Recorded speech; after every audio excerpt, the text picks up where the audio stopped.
Good morning to everyone on this beautiful Easter morning. It is just good to be here and celebrate this Resurrection Day.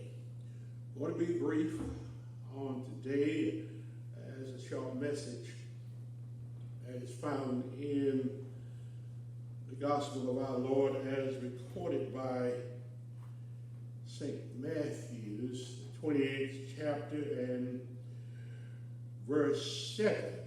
And that 7th verse reads, "And go quickly and tell his disciples that he is risen from the dead. And behold, he goes before you into Galilee. There shall ye see him. Lo, I have told you."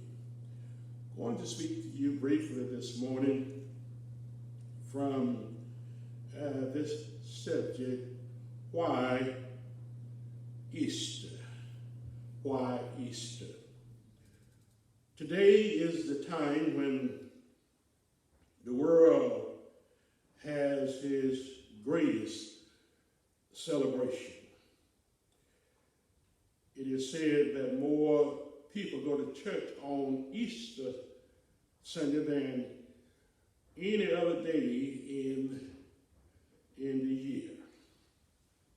America has thousands and thousands of people at church today. Many don't go any other day or any other Sunday except Easter. So why Easter? Some have said that more new clothes are bought for Easter than any other holiday in the year. The psychologists say people's minds are better at Easter season because it is the beginning of spring. Easter week is the only time the church folks celebrate what is called Holy Week. The celebration began on Palm Sunday and climaxed on Easter. But why Easter? Why so much to do over Easter? There are other days of significance. We have Mother's Day. That's a great day in all of our lives because she gave birth to us. Father's Day is a great day. He is the head of the family.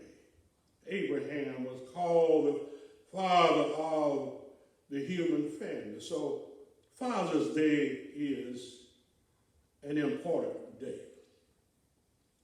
We have Independence Day, the time America got her independence from England, when the United States Congress were debating our independence. Give me liberty or give me death. So Independence Day is an important day. Labor Day and Memorial Day are great days. Thanksgiving is a meaningful religious day for all Americans. It brings to our mind what to be thankful for. And all of us have so much to be thankful for. When we look back on where we used to be and look where we are now. Look back at what we used to have and look at what we have now. Our souls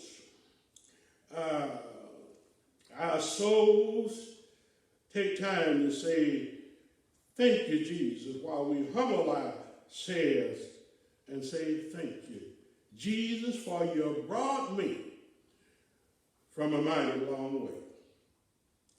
But the text brings before us the thought, why Easter? Do we need an Easter? Why Easter? What generates more church-going spirit than any other time? The answer is Easter. Why do so many people thank God for Easter?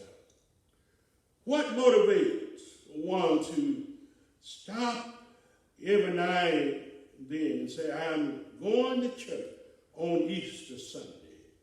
Why Easter? We have other holidays that I've told you about.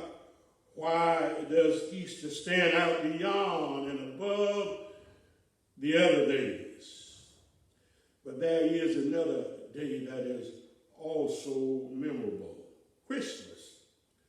All the children look for Santa Claus on Christmas. Christmas is the time when we exchange gifts.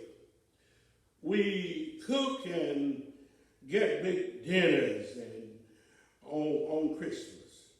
Nobody likes to be sad on Christmas. Everybody likes to be happy on Christmas. But why? Why Easter? Christ was born on Christmas Day. Christmas is his birthday. It is the most important day. Christ's birth caused the angels to sing, the shepherds to look, hear and go. It caused the wise men to come and search for him. It disturbed Herod the king. However, our questions still remain unanswered. Why Easter? Let's see if we can give you the answer. Why Easter? You see, Christmas just tells us about his birth. It does not tell us what he did. It just tells us about his birth. You see, just being born is not enough. A lot of folks are born and live 50, 75, and 100 years and do nothing. You see, we cannot put all of our hope on Christmas. Although we need Christmas, it seems like the answer to our text is made known now. Why Easter? The answer is what he did. Easter tells us that what Christ did. We need Easter more than any other religious day. Easter tells us that Christ went about doing good. Easter tells us about the crowd on Palm Sunday. Easter tells us about the triumphal entry into Jerusalem and his death, burial, and resurrection. Easter tells us that he died for our salvation and rose for our justification. If we did not have Easter, we would not have a resurrection. If we did not have Easter, we would not have the gospel. Paul said, if he be not risen from the dead, our preaching is in vain. Why? Easter tells the story of Christ's resurrection. Easter is the aftermath of man's fall in the Garden of Eden. When we think about Easter, we think about Calvary. The saddest story of God is Calvary. Calvary, where the debt man made in Eden was paid. Calvary, where the old account was settled. Calvary, where Christ died. The poet had Calvary in mind when he sang, "On a hill far away stood an old rugged cross. And I cherish that old cross where Jesus died. But I'm so glad he just didn't die. He rose on the third day morning with all power in his hand." That's our Easter message for the day. May God continue to bless and keep you on this Resurrection Sunday morning. Happy Easter, everybody.